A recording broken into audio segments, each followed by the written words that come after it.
ಆತ್ಮೀಯ ವಿದ್ಯಾರ್ಥಿಗಳೇ, ನಮ್ಮ ದಿನನಿತ್ಯದ ಜೀವನದಲ್ಲಿ ಹಲವಾರು ಘಟನೆಗಳು ಪ್ರತಿನಿತ್ಯ ನಡೆಯುತ್ತಾ ಇರ್ತವೆ. ಈ ಘಟನೆಗಳು ನಮ್ಮ ಜೀವನದ ಮೇಲೆ ಹಲವಾರು ಪರಿಣಾಮಗಳನ್ನು ಬೀರ್ತವೆ. ಕೆಲವೊಂದು ಘಟನಾವಳಿಗಳು ನಮ್ಮ ಜೀವನದ ಗತಿಯನ್ನೇ ಬದಲಾಯಿಸಬಹುದು. ನಮ್ಮ ಕುಟುಂಬದ ಸದಸ್ಯರ ಮೇಲೆ ಪರಿಣಾಮವನ್ನು ಬೀರಬಹುದು, ನಮ್ಮ ನೆರೆಹೊರೆಯವರ ಮೇಲೆ ಪರಿಣಾಮವನ್ನು ಬೀರಬಹುದು. ಅದೇ ರೀತಿಯಲ್ಲಿ ಸಮಾಜದಲ್ಲಿ ನಡೆಯುವಂತಹ ಘಟನೆಗಳು ಇಡೀ ಸಮಾಜದ ಮೇಲೆ ಪರಿಣಾಮವನ್ನು ಬೀರ್ತವೆ. ಉದಾಹರಣೆಗೆ, ಇವತ್ತು ಕೋವಿಡ್-19 ಮಹಾಮಾರಿ ಇಡೀ ಜಗತ್ತಿನ ಮೇಲೆ ಗಹನವಾದಂತಹ ಪರಿಣಾಮವನ್ನು ಉಂಟು ಮಾಡಿದೆ. ಇದೇ ರೀತಿ ಯಾವುದೇ ಘಟನೆಗಳು ತನ್ನದೇ ಆದಂತಹ ಪರಿಣಾಮವನ್ನು ಹೊಂದಿರ್ತವೆ. ಇವತ್ತಿನ ತರಗತಿಯಲ್ಲಿ ನಾವು ಸಮಾಜ ವಿಜ್ಞಾನ ಇತಿಹಾಸ ವಿಭಾಗದ 20ನೇ ಶತಮಾನದ ರಾಜಕೀಯ ಆಯಾಮಗಳು ಪಾಠದ ಬಗ್ಗೆ ತಿಳಿದುಕೊಳ್ಳುವ. ಪ್ರಥಮ ಮಹಾಯುದ್ಧ 1914ರಿಂದ 18ರವರೆಗೆ ನಡೆಯುತ್ತದೆ. ಪ್ರಥಮ ಮಹಾಯುದ್ಧಕ್ಕೆ ಕಾರಣವಾದ ಸನ್ನಿವೇಶಗಳ ಬಗ್ಗೆ ತಿಳಿದುಕೊಳ್ಳುವ. ಯುರೋಪಿನ ರಾಜಕೀಯದಲ್ಲಿ ಪ್ರಬಲ ರಾಷ್ಟ್ರಗಳಾದ Britain, France, Germany, Russia, Austria Hungary ಇವುಗಳು ತಮ್ಮ ವಸಾಹತುಗಳನ್ನು ವಿಸ್ತರಿಸಲು ತೀವ್ರವಾದ ಪೈಪೋಟಿಯನ್ನು ನಡೆಸ್ತಾ ಇದ್ದವು. ಇದರಿಂದಾಗಿ ಈ ರಾಷ್ಟ್ರಗಳು ಮಿಲಿಟರೀಕರಣಕ್ಕೆ ಹೆಚ್ಚಿನ ಒತ್ತನ್ನು ಕೊಡ್ತವೆ. ಅದೇ ರೀತಿಯಲ್ಲಿ ಈ ರಾಷ್ಟ್ರಗಳು ತಮ್ಮೊಳಗಡೆ ಮೈತ್ರಿಕೂಟಗಳನ್ನು ರಚಿಸಿಕೊಂಡಿದ್ದವು, ಗುಂಪುಗಾರಿಕೆಯಲ್ಲಿ ತೊಡಗಿದ್ರು, ಅತಿಯಾದ ರಾಷ್ಟ್ರೀಯತೆಯನ್ನು ಜನರಲ್ಲಿ ಬೆಳೆಸಿದ್ದವು. ಅದೇ ರೀತಿ ಸಾಮ್ರಾಜ್ಯವಾದ ನೀತಿಯನ್ನು ಅನುಸರಿಸಿ ತಮ್ಮ ಸಾಮ್ರಾಜ್ಯವನ್ನು ವಿಸ್ತರಿಸುವಂತಹ ಪ್ರಯತ್ನವನ್ನು ಈ ಬಲಾಢ್ಯ ರಾಷ್ಟ್ರಗಳು ನಡೆಸ್ತಾ ಇದ್ದವು. ಇಂತಹ ರಾಜಕೀಯ ಸನ್ನಿವೇಶದಲ್ಲಿ ಯುರೋಪಿನ ರಾಷ್ಟ್ರಗಳು 2 ಬಣಗಳಾಗಿ ವಿಭಜನೆ ಹೊಂದುತ್ತವೆ. ಒಂದು ಕದನ ಬಾಂಧವ್ಯ ತ್ರಯ. ಇದರ ಸದಸ್ಯ ರಾಷ್ಟ್ರಗಳು ಬ್ರಿಟನ್, ಫ್ರಾನ್ಸ್, ರಷ್ಯಾ. ಅದೇ ರೀತಿಯಲ್ಲಿ ಇನ್ನೊಂದು ಮೈತ್ರಿ ಬಣ ಕದನ ಸೌಹಾರ್ದ ತ್ರಯ. ಜರ್ಮನಿ, ಆಸ್ಟ್ರಿಯಾ ಹಂಗೇರಿ, ಇಟಲಿ ಇವುಗಳು ಕದನ ಸೌಹಾರ್ದ ತ್ರಯದ ಸದಸ್ಯ ರಾಷ್ಟ್ರಗಳಾಗಿದ್ದವು. ಈ 2 ಮೈತ್ರಿ ಬಣಗಳ ಮಧ್ಯೆ ನಿರಂತರವಾದಂತಹ ಪೈಪೋಟಿ ನಡೆಯುತ್ತಾ ಇದ್ದದನ್ನು ನಾವು ಕಾಣಬಹುದು. ಈಗ ಯುರೋಪಿನ ಭೂಪಟದಲ್ಲಿ ನಾವು ಈ ದೇಶಗಳನ್ನು ಗುರುತಿಸುವ. ವಿದ್ಯಾರ್ಥಿಗಳೇ ನೋಡಿ, ಈ ಭಾಗ ರಷ್ಯಾ, ಜಗತ್ತಿನ ಅತ್ಯಂತ ದೊಡ್ಡ ದೇಶ. ನೀವು ಇಲ್ಲಿ ಬಂದರೆ ಬ್ರಿಟನ್ ಇಲ್ಲಿದೆ, France, Germany, Poland, China, Japan ಇಲ್ಲಿದೆ. ಈ ಯುರೋಪಿನ ಪ್ರಬಲ ರಾಷ್ಟ್ರಗಳು ಮೈತ್ರಿಕೂಟಗಳನ್ನು ರಚಿಸಿ ಪರಸ್ಪರ ಪೈಪೋಟಿಯಲ್ಲಿ ತೊಡಗಿದ್ದಂತಹ ಸಮಯ. ಇಂತಹ ಸಂದರ್ಭದಲ್ಲಿ 1914 ಜುಲೈ 28 ಆಸ್ಟ್ರಿಯಾದ ರಾಜಕುಮಾರ ಆರ್ಚ್ ಡ್ಯೂಕ್ ಫ್ರಾನ್ಸಿಸ್ ಫರ್ಡಿನಾಂಡನ ಹತ್ಯೆಯಾಗ್ತದೆ. ಈ ಹತ್ಯೆಯನ್ನು ಸರ್ಬಿಯಾದ ಪ್ರಜೆ ಮಾಡಿದ್ದಾರೆ ಎಂಬ ಸಂಶಯದಿಂದ ಆಸ್ಟ್ರಿಯಾ ಸರ್ಬಿಯಾದ ಮೇಲೆ ದಾಳಿ ಮಾಡುತ್ತದೆ. ಆಗ ಸರ್ಬಿಯಾದ ನೆರವಿಗೆ ಕದನ ಬಾಂಧವ್ಯತ್ರಯದ ರಾಷ್ಟ್ರಗಳಾದ ಬ್ರಿಟನ್, ಫ್ರಾನ್ಸ್ಗಳು ಧಾವಿಸ್ತವೆ. ಆಸ್ಟ್ರಿಯಾದ ಸಹಾಯಕ್ಕೆ ಕದನ ಸೌಹಾರ್ದತ್ರಯದ ರಾಷ್ಟ್ರಗಳು ಧಾವಿಸ್ತವೆ. ಹೀಗೆ ಯುರೋಪಿನ ಒಂದೊಂದೇ ರಾಷ್ಟ್ರಗಳು ಈ ಯುದ್ಧದಲ್ಲಿ ಪಾಲ್ಗೊಳ್ಳುತ್ತವೆ. ಬಹುತೇಕ ಯುರೋಪನ್ನು ಈ ಯುದ್ಧ ವ್ಯಾಪಿಸುತ್ತದೆ. ಯುದ್ಧ ಬೆಳೆದಂತೆ, ವಿಸ್ತರಿಸುತ್ತಾ ಹೋದಂತೆ ರಾಷ್ಟ್ರಗಳು ತಮ್ಮ ಬಣಗಳನ್ನು ಬದಲಾಯಿಸುತ್ತಾ ಹೋಗ್ತವೆ. ಇಟಲಿ ವಿರೋಧಿ ಬಣವನ್ನು ಸೇರಿಕೊಳ್ಳುತ್ತದೆ. 1917ರಲ್ಲಿ ರಷ್ಯಾದಲ್ಲಿ ಕ್ರಾಂತಿ ಸಂಭವಿಸುತ್ತದೆ. ಇದರಿಂದ ರಷ್ಯಾ ಜರ್ಮನಿಯ ಜೊತೆಯಲ್ಲಿ ಒಪ್ಪಂದವನ್ನು ಮಾಡಿಕೊಂಡು ಯುದ್ಧದಿಂದ ಹಿಂದಕ್ಕೆ ಸರಿಯುತ್ತದೆ. ಅಮೇರಿಕ ಪ್ರಥಮ ಮಹಾಯುದ್ಧದ ಆರಂಭದಲ್ಲಿ ಸಂಪೂರ್ಣವಾಗಿ ತಟಸ್ಥ ನೀತಿಯನ್ನು ಅನುಸರಿಸಿಕೊಂಡದ್ದನ್ನು ನಾವು ನೋಡಬಹುದು. ಆರಂಭದಲ್ಲಿ ಅದು ಪ್ರಥಮ ಜಾಗತಿಕ ಯುದ್ಧದಲ್ಲಿ ಭಾಗವಹಿಸಲಿಲ್ಲ. ಜಗತ್ತಿನ ಅತ್ಯಂತ ಪ್ರಭಾವಶಾಲಿ ರಾಷ್ಟ್ರ. ಆದರೆ 1917ರ ನಂತರ ಜರ್ಮನಿಯ ಆಕ್ರಮಣ ಯುರೋಪಿನಲ್ಲಿ ಹೆಚ್ಚುತ್ತಾ ಹೋಗ್ತದೆ. ಪ್ರಥಮ ಜಾಗತಿಕ ಯುದ್ಧದಲ್ಲಿ ಜರ್ಮನಿಯ ನೇತೃತ್ವದ ದೇಶಗಳು ಪ್ರಾಬಲ್ಯವನ್ನು ಸಾಧಿಸುತ್ತಾ ಹೋಗ್ತವೆ. ಜರ್ಮನಿ ಸೌಹಾರ್ದತ್ರಯದ ರಾಷ್ಟ್ರಗಳ ಮತ್ತು ಅಮೇರಿಕಾದ ಹಡಗುಗಳು ಮತ್ತು ಪ್ರಯಾಣಿಕ ನೌಕೆಗಳ ಮೇಲೆ ನಿರಂತರವಾದಂತಹ ದಾಳಿಯನ್ನು ಮಾಡುತ್ತದೆ. ಇಂತಹ ಸಂದರ್ಭದಲ್ಲಿ ಅನಿವಾರ್ಯವಾಗಿ ತಟಸ್ಥವಾಗಿದ್ದಂತಹ ಅಮೇರಿಕ ಯುದ್ಧ ರಂಗವನ್ನು ಪ್ರವೇಶ ಮಾಡ್ತದೆ. ಅಮೇರಿಕ ಯಾವಾಗ ಯುದ್ಧ ರಂಗವನ್ನು ಪ್ರವೇಶಿಸ್ತದೋ ಪ್ರಥಮ ಜಾಗತಿಕ ಯುದ್ಧದ ಚಿತ್ರಣವೇ ಬದಲಾಗಿ ಹೋಗ್ತದೆ. ಬಾಂಧವ್ಯತ್ರಯ ಗುಂಪಿನ ರಾಷ್ಟ್ರಗಳ ದಾಳಿಯಿಂದ ಜರ್ಮನಿ ಅನಿವಾರ್ಯವಾಗಿ ಸೋಲನ್ನು ಒಪ್ಪಿಕೊಳ್ಳುತ್ತದೆ. ಇಲ್ಲಿಗೆ ಪ್ರಥಮ ಜಾಗತಿಕ ಯುದ್ಧ ಕೊನೆಗೊಳ್ಳುವಂತಹ ಪರಿಸ್ಥಿತಿ ಸೃಷ್ಟಿಯಾಗ್ತದೆ. ಪ್ರಥಮ ಜಾಗತಿಕ ಯುದ್ಧದ ತರುವಾಯ ಗೆದ್ದ ರಾಷ್ಟ್ರಗಳು ಮತ್ತು ಸೋತಂತಹ ರಾಷ್ಟ್ರಗಳ ನಡುವೆ ವರ್ಸೇಲ್ಸ್ನಲ್ಲಿ ಒಂದು ಒಪ್ಪಂದ ನಡೀತದೆ. 1919ರಲ್ಲಿ ಈ ಒಪ್ಪಂದಕ್ಕೆ ಸಹಿಯನ್ನು ಹಾಕಲಾಗ್ತದೆ. ಗೆದ್ದ ರಾಷ್ಟ್ರಗಳು ಸೋತ ರಾಷ್ಟ್ರಗಳ ಮೇಲೆ ಷರತ್ತುಗಳನ್ನು ಹೇರ್ತವೆ. ಅವಮಾನಕರವಾದಂತಹ ರೀತಿಯಲ್ಲಿ ಸೋತ ರಾಷ್ಟ್ರಗಳನ್ನು ಗೆದ್ದ ರಾಷ್ಟ್ರಗಳು ನಡೆಸಿಕೊಳ್ತವೆ. ಜರ್ಮನಿ ಗೆದ್ದ ರಾಷ್ಟ್ರಗಳಿಗೆ ಅಪಾರವಾದಂತಹ ಯುದ್ಧ ನಷ್ಟ ಪರಿಹಾರವನ್ನು ಕೊಡಬೇಕಾಗ್ತದೆ. ಇದರಿಂದ ಜರ್ಮನಿಯ ಜನ ತುಂಬ ಬೇಸತ್ತುಕೊಳ್ತಾರೆ. ಪ್ರಥಮ ಜಾಗತಿಕ ಯುದ್ಧದ ನಂತರ ಇನ್ನೆಂದೂ ಯುದ್ಧಗಳು ನಡೀಬಾರ್ದು ಎಂಬ ಉದ್ದೇಶದಿಂದ ಒಂದು ಸಂಸ್ಥೆಯ ಸ್ಥಾಪನೆಯಾಗ್ತದೆ. ಅದುವೇ ಲೀಗ್ ಆಫ್ ನೇಷನ್ಸ್. 1919ರಲ್ಲಿ ಲೀಗ್ ಆಫ್ ನೇಷನ್ಸ್ ರಾಷ್ಟ್ರಗಳ ಸಂಘದ ರಚನೆಯಾಗ್ತದೆ.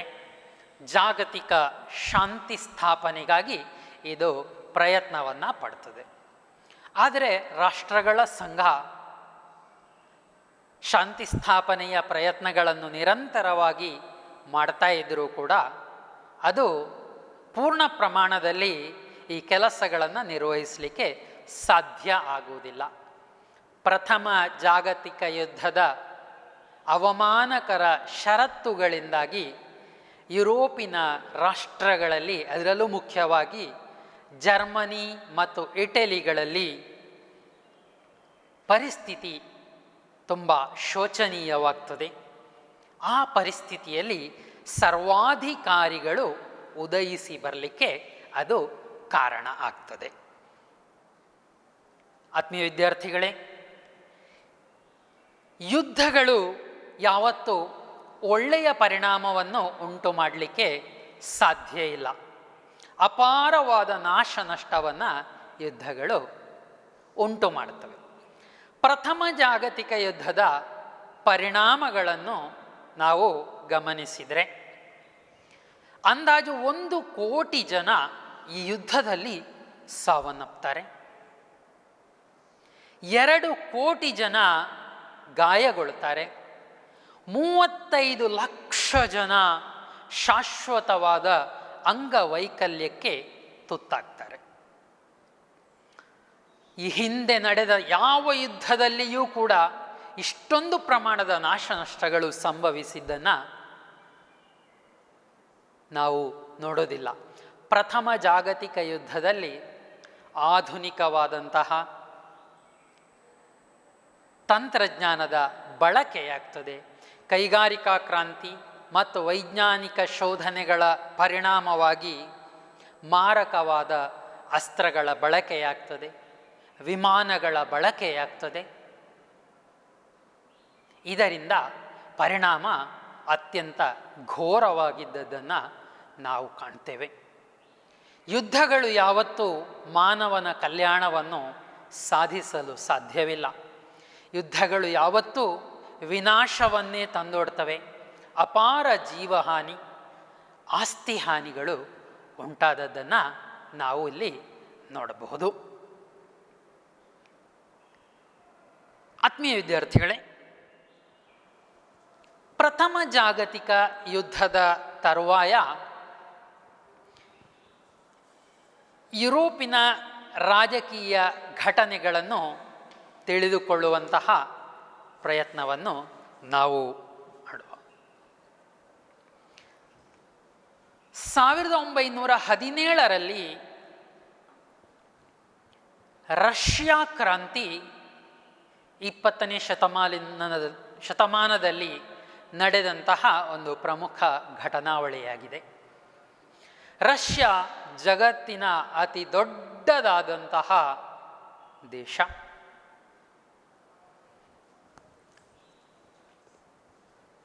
ನೋಡಿ, ರಷ್ಯಾ ಏಷ್ಯಾ ಮತ್ತು ಯುರೋಪ್ ಖಂಡಗಳೆರಡರಲ್ಲೂ ಕೂಡ ವ್ಯಾಪಿಸಿಕೊಂಡಿರುವಂತಹ ದೊಡ್ಡದಾದಂತಹ ದೇಶ.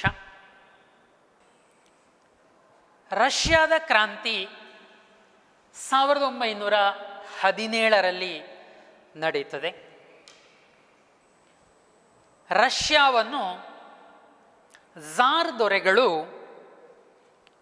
ಆಳ್ವಿಕೆ ಮಾಡ್ತಾ ಇದ್ರು. ಝಾರ್ ದೊರೆಗಳ ಆಳ್ವಿಕೆ ಅತ್ಯಂತ ದಮನಕಾರಿಯಾಗಿತ್ತು. ಬಡವರು, ಕಾರ್ಮಿಕರು, ಕುಲೀನರು, ಜಮೀನ್ದಾರರು ಎಲ್ಲರನ್ನೂ ಅತಿಯಾದ ಶೋಷಣೆಗೆ ಝಾರ್ ದೊರೆಗಳು ಒಳಪಡಿಸ್ತಾ ಇದ್ರು. ಝಾರ್ ದೊರೆಗಳ ಆಳ್ವಿಕೆಯನ್ನು ರಾಷ್ಟ್ರೀಯತೆಗಳ ಜೈಲು ಎಂಬುದಾಗಿಯೂ ಕೂಡ ಕರೀತಾ ಇದ್ರು. ಅವರನ್ನು ವಿರೋಧಿಸಿದವರನ್ನು ಅವರು ನಿರ್ದಯವಾಗಿ ದಮನಿಸ್ತಾ ಇದ್ರು. ಇಂತಹ ಸಂದರ್ಭದಲ್ಲಿ 1905ರಲ್ಲಿ ಏಷ್ಯಾದ ಒಂದು ಪುಟ್ಟ ದ್ವೀಪ ರಾಷ್ಟ್ರ ಜಪಾನ್ ರಷ್ಯಾವನ್ನು ಯುದ್ಧದಲ್ಲಿ ಸೋಲಿಸ್ತದೆ. ಇದು ಜನರನ್ನು ರೊಚ್ಚಿಗೇಳುವಂತೆ ಮಾಡುತ್ತದೆ. ಜನ ಝಾರ್ ಪ್ರಭುತ್ವದ ವಿರುದ್ಧ ದಂಗೆ ಏಳುತ್ತಾರೆ. ರೈತರು, ಕಾರ್ಮಿಕರು, ಜನಸಾಮಾನ್ಯರು ಈ ಹೋರಾಟದಲ್ಲಿ ಭಾಗವಹಿಸ್ತಾರೆ. ರೈತರು, ಕಾರ್ಮಿಕರು ಸಶಸ್ತ್ರ ಹೋರಾಟವನ್ನು ಮಾಡ್ತಾರೆ. ದಂಗೆಯನ್ನು ನಿರ್ದಯವಾಗಿ ಝಾರ್ ದೊರೆಗಳು ದಮನಿಸುವಂತಹ ಪ್ರಯತ್ನವನ್ನು ಮಾಡ್ತಾರೆ. ಲೆನಿನ್ ಕ್ರಾಂತಿಕಾರಿಗಳಿಗೆ ಮಾರ್ಗದರ್ಶನವನ್ನು ಮಾಡಿ ಝಾರನ ವಿರುದ್ಧದ ಹೋರಾಟಕ್ಕೆ ಬಲವನ್ನು ತುಂಬುತ್ತಾನೆ. ಆದರೆ ಲೆನಿನ್ ಅನಿವಾರ್ಯವಾಗಿ ಈ ಸಂದರ್ಭದಲ್ಲಿ ದೇಶಭ್ರಷ್ಟನಾಗಬೇಕಾಗ್ತದೆ. ರೈತರ, ಕಾರ್ಮಿಕರ ಹೋರಾಟ ತೀವ್ರಗತಿಯನ್ನು ತಾಳುತ್ತದೆ. ಈ ಸಂದರ್ಭದಲ್ಲಿ ರಷ್ಯಾದ ಎರಡನೆಯ ನಿಕೋಲಸ್ ಝಾರ್ ರಾಜ ದೇಶ ತ್ಯಾಗವನ್ನು ಮಾಡಬೇಕಾದಂತಹ ಪರಿಸ್ಥಿತಿ ಬರ್ತದೆ. ಇದನ್ನು 1917ರ ಫೆಬ್ರವರಿ ಕ್ರಾಂತಿ ಎಂಬುದಾಗಿ ಕರೀತಾರೆ. ಇದು ರಷ್ಯಾದ ಕ್ರಾಂತಿಯ ಒಂದು ಪ್ರಮುಖವಾದಂತಹ ಘಟ್ಟ. ಉದಾರವಾದಿಗಳಾದಂತಹ ಮೆನ್ಶವಿಕ್ ಇವರ ನಾಯಕತ್ವದಲ್ಲಿ ಅಧಿಕಾರ ಸ್ಥಾಪನೆಯಾಗ್ತದೆ. ಪ್ರಜಾಪ್ರಭುತ್ವ ಗಣರಾಜ್ಯ ಎಂಬುದಾಗಿ ರಷ್ಯಾವನ್ನು ಘೋಷಣೆ ಮಾಡಲಾಗುತ್ತದೆ. ಇದೇ ಸಂದರ್ಭದಲ್ಲಿ ದೇಶಭ್ರಷ್ಟನಾದಂತಹ ಲೆನಿನ್ ಪುನಃ ರಷ್ಯಾಕ್ಕೆ ಪ್ರವೇಶಿಸ್ತಾನೆ. ಲೆನಿನ್ ಜನರಿಗೆ ಶಾಂತಿ, ಆಹಾರ ಮತ್ತು ಭೂಮಿಯ ಘೋಷಣೆಯನ್ನು ಕೊಡ್ತಾನೆ. ಲೆನಿನನ ಘೋಷಣೆಗಳು ಜನರಿಗೆ ತುಂಬ ಇಷ್ಟ ಆಗ್ತವೆ. ಝಾರನ ದಮನಕಾರಿ ನೀತಿಗಳಿಂದ ಬೇಸತ್ತಂತಹ ಜನ ಲೆನಿನನ ಹೊಸ ಘೋಷಣೆಗಳ ಕಡೆಗೆ ಆಕರ್ಷಿತರಾಗ್ತಾರೆ. ರೈತರು, ಕಾರ್ಮಿಕರು ಲೆನಿನನ ಬೆಂಬಲಕ್ಕೆ ಬರ್ತಾರೆ.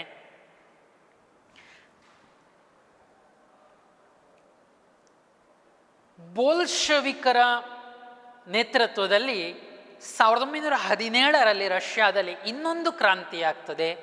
ಈ ಕ್ರಾಂತಿಯನ್ನು ನಾವು ಅಕ್ಟೋಬರ್ ಕ್ರಾಂತಿ ಅಂತ ಹೇಳಿ ಕರಿತೇವೆ. ಒಂದು ಮೆನ್ಶವಿಕರ ಕಾಲದಲ್ಲಿ ಒಂದು ಕ್ರಾಂತಿ ಆಗ್ತದೆ, ಫೆಬ್ರವರಿ ಕ್ರಾಂತಿ ಅಂತ ಹೇಳಿ ಅದನ್ನು ಕರಿತೇವೆ.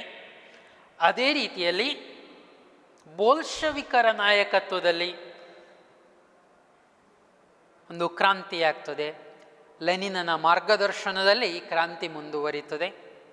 ಇದನ್ನು ಅಕ್ಟೋಬರ್ ಕ್ರಾಂತಿ ಎಂಬುದಾಗಿ ಕರೀತಾರೆ.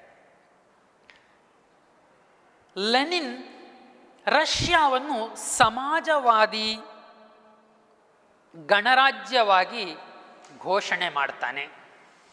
ಲೆನಿನ್ ರಷ್ಯಾದ ಅಧ್ಯಕ್ಷನಾಗಿ ಕಾರ್ಯವನ್ನು ನಿರ್ವಹಿಸ್ತಾನೆ.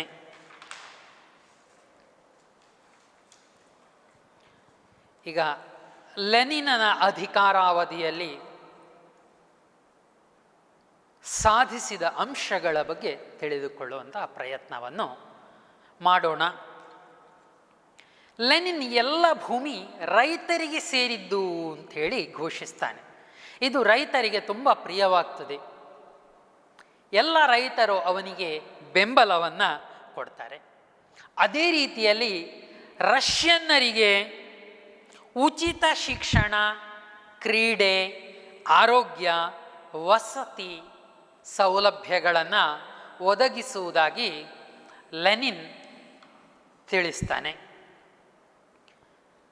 ಆ ಕಾಲದಲ್ಲಿ ಯುರೋಪಿನಲ್ಲಿ ಕಾರ್ಲ್ ಮಾರ್ಕ್ಸನ ಸಮಾಜವಾದಿ ಸಿದ್ಧಾಂತ ಜನಪ್ರಿಯತೆಗೆ ಬರ್ತಾ ಇತ್ತು. ಆದರೆ ಕಾರ್ಲ್ ಮಾರ್ಕ್ಸನ ಸಮಾಜವಾದಿ, ಸಮತಾವಾದಿ ಸಿದ್ಧಾಂತವನ್ನು ಜಾರಿ ಮಾಡಿರಲಿಲ್ಲ. ಲೆನಿನ್ ಕಾರ್ಲ್ ಮಾರ್ಕ್ಸನ ಸಿದ್ಧಾಂತವನ್ನು ಪ್ರಾಯೋಗಿಕವಾಗಿ ಜಾರಿಗೆ ತರ್ತಾನೆ. ಆದರೆ 1924ರಲ್ಲಿ ಲೆನಿನ್ ನಿಧನವನ್ನು ಹೊಂದುತ್ತಾನೆ. ಹೀಗೆ ಅವನ ಕಾರ್ಯಗಳು ಅಪೂರ್ಣವಾಗಿಯೇ ಉಳಿಯುತ್ತವೆ. ಇಂತಹ ಸಂದರ್ಭದಲ್ಲಿ ರಷ್ಯಾದ ನಾಯಕತ್ವವನ್ನು ಜೋಸೆಫ್ ಸ್ಟಾಲಿನ್ ವಹಿಸಿಕೊಳ್ತಾನೆ. ಜೋಸೆಫ್ ಸ್ಟಾಲಿನ್ ಅನೇಕ ಸುಧಾರಣೆಗಳನ್ನು ರಷ್ಯಾದಲ್ಲಿ ಜಾರಿಗೆ ತರ್ತಾನೆ. ಸೋವಿಯತ್ ರಷ್ಯಾವನ್ನು ಅಮೇರಿಕಕ್ಕೆ ಸರಿಸಮನಾಗುವಂತೆ ಬೆಳೆಸ್ತಾನೆ. ಪಂಚವಾರ್ಷಿಕ ಯೋಜನೆಗಳನ್ನು ಸ್ಟಾಲಿನ್ ಜಾರಿಗೆ ತರ್ತಾನೆ. ಮಾನವ ಸಹಿತ ಬಾಹ್ಯಾಕಾಶ ನೌಕೆಯನ್ನು ಅವನ ನಾಯಕತ್ವದಲ್ಲಿ ಉಡಾಯಿಸಲಾಗ್ತದೆ. ಯೂರಿ ಗಗರಿನ್ ಜಗತ್ತಿನ ಮೊದಲ ಗಗನಯಾತ್ರಿಯಾಗಿ ದಾಖಲೆಯನ್ನು ನಿರ್ಮಿಸುತ್ತಾನೆ. ಹೀಗೆ ಲೆನಿನ್ ಮತ್ತು ಸ್ಟಾಲಿನ್ ಅಧಿಕಾರಾವಧಿಯಲ್ಲಿ ರಷ್ಯಾ ಅಪಾರವಾದಂತಹ ಪ್ರಗತಿಯನ್ನು ಸಾಧಿಸುತ್ತದೆ. ಜಾಗತಿಕವಾಗಿಯೂ ಕೂಡ ರಷ್ಯಾ ಸಾಕಷ್ಟು ಪ್ರಭಾವವನ್ನು ಬೀರುತ್ತದೆ. ಎರಡನೆಯ ಮಹಾಯುದ್ಧದ ನಂತರ ರಷ್ಯಾ ಸಮಾಜವಾದಿ ರಾಷ್ಟ್ರಗಳ ನಾಯಕತ್ವವನ್ನು ವಹಿಸ್ತದೆ. ರಷ್ಯಾದ ಪಂಚವಾರ್ಷಿಕ ಯೋಜನೆಗಳ ಮಾದರಿಯಲ್ಲಿಯೇ ಭಾರತದಲ್ಲಿಯೂ ಕೂಡ ಪಂಚವಾರ್ಷಿಕ ಯೋಜನೆಗಳನ್ನು ಜಾರಿಗೆ ತರಲಾಗುತ್ತದೆ. ಏಷ್ಯಾ, ಆಫ್ರಿಕಾ, ದಕ್ಷಿಣ ಅಮೇರಿಕಾದ ಹಲವಾರು ದೇಶಗಳು ಸ್ವಾತಂತ್ರ್ಯವನ್ನು ಪಡೀಲಿಕ್ಕೆ ಸೋವಿಯತ್ ರಷ್ಯಾ ಬೆಂಬಲವನ್ನು ಕೊಡುತ್ತದೆ. ಆದರೆ ಸ್ಟಾಲಿನ್ ತನ್ನ ಆಡಳಿತದ ಸಂದರ್ಭದಲ್ಲಿ ಮಾಡಿದ ಕೆಲವೊಂದು ತಪ್ಪುಗಳಿಂದಾಗಿ ಕ್ರಾಂತಿಯ ವಿರೋಧಿಗಳು ನಿಧಾನಕ್ಕೆ ರಷ್ಯಾದಲ್ಲಿ ಪ್ರಾಬಲ್ಯಕ್ಕೆ ಬರಲು ಆರಂಭಿಸಿದರು. ಸ್ಟಾಲಿನನ ನಂತರ 1985ರಲ್ಲಿ ಗೋರ್ಬಚೇವನ ಅಧಿಕಾರದ ಸಂದರ್ಭದಲ್ಲಿ ಗ್ಲಾಸ್ನೋಸ್ತ್ ಅಂದರೆ ಮುಕ್ತತೆ, 1987ರಲ್ಲಿ ಪ್ಯಾರಸ್ಟ್ರಾಯಿಕಾ ಅಂದರೆ ಪುನರ್ಸಂಘಟನೆ, ಈ ಎರಡು ಸುಧಾರಣೆಗಳನ್ನು ಗೋರ್ಬಚೇವ್ ಜಾರಿಗೆ ತರ್ತಾರೆ. ಮುಂದೆ ಸೋವಿಯತ್ ರಷ್ಯಾ ತನ್ನ ಆಂತರಿಕವಾದಂತಹ ಭಿನ್ನಾಭಿಪ್ರಾಯಗಳಿಂದಾಗಿ ಅಲ್ಲಿ ಸಮಾಜವಾದಿ ವ್ಯವಸ್ಥೆ ಕುಸಿದು ಸೋವಿಯತ್ ರಷ್ಯಾ ವಿಘಟನೆಯನ್ನು ಹೊಂದುತ್ತದೆ. ಪ್ರಪಂಚದ ಅತ್ಯಂತ ದೊಡ್ಡದಾದಂತಹ ದೇಶ ತನ್ನ ನೀತಿಯಲ್ಲಿನ ದೋಷಗಳಿಂದಾಗಿ ಆಂತರಿಕವಾಗಿ ಅದು ಕುಸಿದು ಹಲವಾರು ರಾಷ್ಟ್ರಗಳಾಗಿ ವಿಘಟನೆಯನ್ನು ಹೊಂದುತ್ತದೆ. ಪ್ರಥಮ ಜಾಗತಿಕ ಯುದ್ಧದ ನಂತರ ಯುರೋಪಿನಲ್ಲಿ ಸೃಷ್ಟಿಯಾದ ರಾಜಕೀಯ ಸನ್ನಿವೇಶ ಯುರೋಪಿನಲ್ಲಿ ಸರ್ವಾಧಿಕಾರಿಗಳು ಉದಯಿಸಲಿಕ್ಕೆ ಕಾರಣ ಆಗ್ತದೆ. ವರ್ಸೇಲ್ಸ್ ಒಪ್ಪಂದದ ಅವಮಾನಕರವಾದಂತಹ ಷರತ್ತುಗಳು ಯುರೋಪಿನ ಜನರಲ್ಲಿ, ಅದರಲ್ಲೂ ಮುಖ್ಯವಾಗಿ ಜರ್ಮನಿ ಮತ್ತು ಇಟಲಿಯಲ್ಲಿ ಜನರ ಕೋಪಕ್ಕೆ ಕಾರಣ ಆಗ್ತವೆ. ಇದು ಸರ್ವಾಧಿಕಾರಿಗಳು ಉದಯಿಸಲಿಕ್ಕೆ ಪೂರಕವಾದಂಥ ವಾತಾವರಣವನ್ನು ಸೃಷ್ಟಿಸುತ್ತದೆ. ಜರ್ಮನಿಯಲ್ಲಿ ಹಿಟ್ಲರ್ ಪರಿಸ್ಥಿತಿಯ ಲಾಭವನ್ನು ಪಡೆದು ಅಧಿಕಾರವನ್ನು ತನ್ನ ಕೈಯಲ್ಲಿ ಕೇಂದ್ರೀಕರಿಸ್ತಾನೆ. ಹಿಟ್ಲರ್ ಜರ್ಮನಿಯ ಚಾನ್ಸಲರ್ ಆಗಿ ಕಾರ್ಯವನ್ನು ನಿರ್ವಹಿಸ್ತಾನೆ. ಹಿಂಡೆನ್ಬರ್ಗ್ ಮರಣಾನಂತರ ಸರ್ವಾಧಿಕಾರಿಯಾಗಿ ಮಾರ್ಪಡ್ತಾನೆ. ತನ್ನನ್ನು ತಾನೇ ಫ್ಯೂರರ್ ಎಂಬುದಾಗಿ ಅವನು ಕರೆದುಕೊಳ್ತಾನೆ. ವಿರೋಧಿಗಳನ್ನು ನಿರ್ದಯವಾಗಿ ಹತ್ತಿಕ್ಕುವ ಕೆಲಸವನ್ನು ಮಾಡ್ತಾನೆ. ಜರ್ಮನ್ ಉದ್ಯಮಿಗಳಿಂದ ಅವನು ಸಹಾಯವನ್ನು ಪಡೆದು ತನ್ನ ಸೈನ್ಯವನ್ನು ಆಧುನೀಕರಣಗೊಳಿಸ್ತಾನೆ. ಕಾರ್ಮಿಕ ಸಂಘ, ರಾಜಕೀಯ ಪಕ್ಷಗಳನ್ನು ನಿಷೇಧಿಸ್ತಾನೆ. ತನ್ನದೇ ಆದಂತಹ ನಾಜಿ ಪಕ್ಷದ ಸ್ಥಾಪನೆಯನ್ನು ಮಾಡ್ತಾನೆ. ಯಹೂದಿಗಳನ್ನು ದ್ವೇಷಿಸುವಂತಹ ಕೆಲಸವನ್ನು ಮಾಡ್ತಾನೆ. ಜನಾಂಗೀಯವಾದವನ್ನು ಪ್ರತಿಪಾದಿಸುತ್ತಾನೆ. ಹಿಟ್ಲರನ ಪ್ರಕಾರ ಜರ್ಮನ್ನರು ಶ್ರೇಷ್ಠವಾದಂತಹ ಆರ್ಯನ್ ಜನಾಂಗಕ್ಕೆ ಸೇರಿದವರು. ಜರ್ಮನ್ನರು ಆಳ್ವಿಕೆ ಮಾಡಲು ಯೋಗ್ಯರಾದವರು, ಉಳಿದವರೆಲ್ಲರೂ ಆಳಿಸಿಕೊಳ್ಳಲು ಯೋಗ್ಯರಾದವರು. ಜರ್ಮನ್ ರಕ್ತ ಶ್ರೇಷ್ಠವಾದಂಥದ್ದು, ಉಳಿದವರು ಕನಿಷ್ಠರಾದವರು ಎಂಬ ಜನಾಂಗೀಯ ವಾದವನ್ನು ಹಿಟ್ಲರ ಜನರ ಮುಂದೆ ಇಡ್ತಾನೆ. ಹಿಟ್ಲರನ ಪ್ರಕಾರ ಯಹೂದಿಗಳು, ಕಮ್ಯುನಿಸ್ಟರು, ಕ್ಯಾಥೋಲಿಕರು, ಸೋಷಿಯಲಿಸ್ಟರು ಜರ್ಮನಿಯ ಅಧೋಗತಿಗೆ ಕಾರಣ ಎಂಬುದಾಗಿ ಅವನು ಹೇಳ್ತಾನೆ. ಜನಾಂಗೀಯ ದ್ವೇಷ ಪ್ರಸಾರಕ್ಕಾಗಿ ಗೋಬೆಲ್ಸ್ ಎಂಬಂತಹ ಮಂತ್ರಿಯನ್ನು ನೇಮಕ ಮಾಡ್ತಾನೆ. ಜನರಲ್ಲಿ ಭೀತಿ ಹುಟ್ಟಿಸಲು ಬೂದು ಅಂಗಿದಳ ಎಂಬ ಪಡೆಯನ್ನು ಸ್ಥಾಪನೆ ಮಾಡ್ತಾನೆ. ತನ್ನ ದಮನಕಾರಿ ನೀತಿಯಿಂದ ಸುಮಾರು 6 ಮಿಲಿಯನ್ ಯಹೂದಿಗಳ ಹತ್ಯೆ ಮತ್ತು 1 ಕೋಟಿ ಇತರ ಜನರ ಹತ್ಯೆಯನ್ನು ಹಿಟ್ಲರ್ ಮಾಡ್ತಾನೆ. ಸಾಮೂಹಿಕ ಕಗ್ಗೊಲೆಗಳನ್ನು ನಡೆಸ್ತಾನೆ. ಹಿಟ್ಲರನ ಸಾಮೂಹಿಕ ಕಗ್ಗೊಲೆಗಳನ್ನು ಹಾಲೋಕಾಸ್ಟ್ ಅಂತ ಹೇಳಿ ಕರೀತಾರೆ. ವಿದ್ಯಾರ್ಥಿಗಳೇ, ಹಿಟ್ಲರ್ ಕಗ್ಗೊಲೆ ಮಾಡಿರುವಂಥದ್ದು 1-2 ಜನರನ್ನಲ್ಲ, ಕೋಟ್ಯಾಂತರ ಜನರ ಕಗ್ಗೊಲೆಯನ್ನು ಹಿಟ್ಲರ್ ಮಾಡ್ತಾನೆ. ನೋಡಿ, ಅವನು ಕಾನ್ಸಂಟ್ರೇಷನ್ ಕ್ಯಾಂಪ್ಗಳು ಎಂಬಂತಹ ಒಂದು ವ್ಯವಸ್ಥೆಯನ್ನು ಮಾಡಿ ಅನ್ನ ನೀರು ಕೊಡದೆ ಜನರನ್ನು, ವಿರೋಧಿಗಳನ್ನು ಅವ ದುಡಿಸ್ತಾನೆ. ಗ್ಯಾಸ್ ಚೇಂಬರ್ಗಳನ್ನು ರಚಿಸಿ ಗಾಳಿ ಬೆಳಕಿಲ್ಲದ ಆ ಪ್ರದೇಶದಲ್ಲಿ ಜನರನ್ನು ದೂಡಿ ವಿಷಾನಿಲವನ್ನು ಹರಿಸಿ ಜನರನ್ನು ಹತ್ಯೆ ಮಾಡ್ತಾನೆ. 1935ರಲ್ಲಿ ನ್ಯೂರಂಬರ್ಗ್ ಕಾನೂನುಗಳನ್ನು ಜಾರಿಗೆ ತರ್ತಾನೆ. ತನ್ನ ವಿರೋಧಿಗಳೆಲ್ಲರನ್ನೂ ಕೂಡ ನಿರ್ದಯವಾಗಿ ನಾಶ ಮಾಡ್ತಾನೆ. ಯಹೂದಿಗಳನ್ನು ಅಪಾರವಾಗಿ ಹಿಂಸಿಸ್ತಾನೆ. ತನ್ನ ವಿಸ್ತರಣಾವಾದಿ ನೀತಿಯನ್ನು ಮುಂದುವರಿಸಿ ಯುರೋಪಿನ ಅಸ್ತಿತ್ವಕ್ಕೆ ಧಕ್ಕೆಯನ್ನು ತರ್ತಾನೆ. ಹಿಟ್ಲರನ ವಿಸ್ತರಣಾವಾದಿ ನೀತಿ ದ್ವಿತೀಯ ಜಾಗತಿಕ ಯುದ್ಧಕ್ಕೆ ಕಾರಣ ಆಗ್ತದೆ.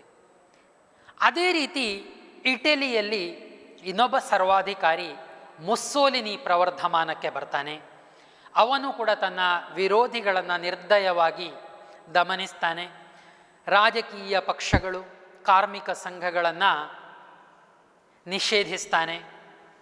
ತನ್ನದೇ ಆದಂತಹ ಫ್ಯಾಸಿಸ್ಟ್ ಪಕ್ಷವನ್ನು ಸ್ಥಾಪಿಸ್ತಾನೆ. ಫ್ಯಾಸಿಸ್ಟ್ ವಾದವನ್ನು ಪ್ರಚುರಪಡಿಸ್ತಾನೆ. ಶತ್ರುಗಳನ್ನು ನಿರ್ದಯವಾಗಿ ಹಿಂಸಿಸ್ತಾನೆ. ವಿರೋಧಿಗಳನ್ನು ಸದೆಬಡಿತಾನೆ. 1922ರಿಂದ 1943ರವರೆಗೆ ಮುಸ್ಸೋಲಿನಿ ಇಟಲಿಯ ಪ್ರಧಾನಿಯಾಗಿ ಕಾರ್ಯವನ್ನು ನಿರ್ವಹಿಸ್ತಾನೆ. ಮುಸ್ಸೋಲಿನಿ ಜರ್ಮನಿಯ ಹಿಟ್ಲರನ ಜೊತೆಯಲ್ಲಿ ಸೇರಿ ವಿಸ್ತರಣಾವಾದಿ ನೀತಿಯನ್ನು ಮುಂದುವರಿಸ್ತಾನೆ. ಹೀಗೆ ಹಿಟ್ಲರ್ ಮತ್ತು ಮುಸ್ಸೋಲಿನಿ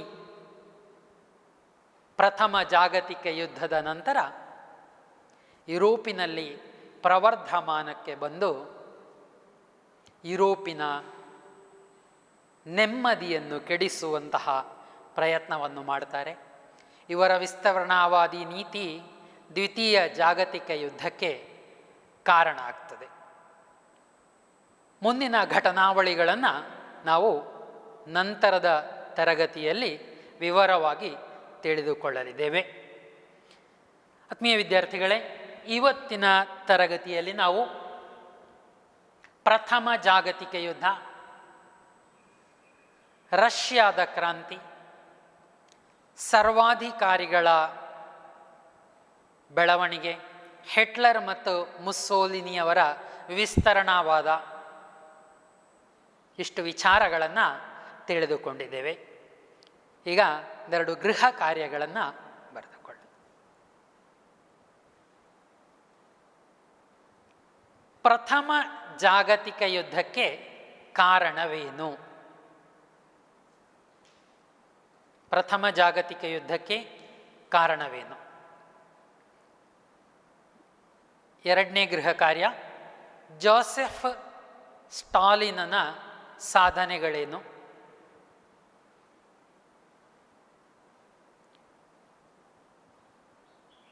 ಹಿಟ್ಲರ್ ಮತ್ತು ಮುಸ್ಸೋಲಿನಿ ದ್ವಿತೀಯ ಜಾಗತಿಕ ಯುದ್ಧಕ್ಕೆ ಹೇಗೆ ಕಾರಣರಾದರು?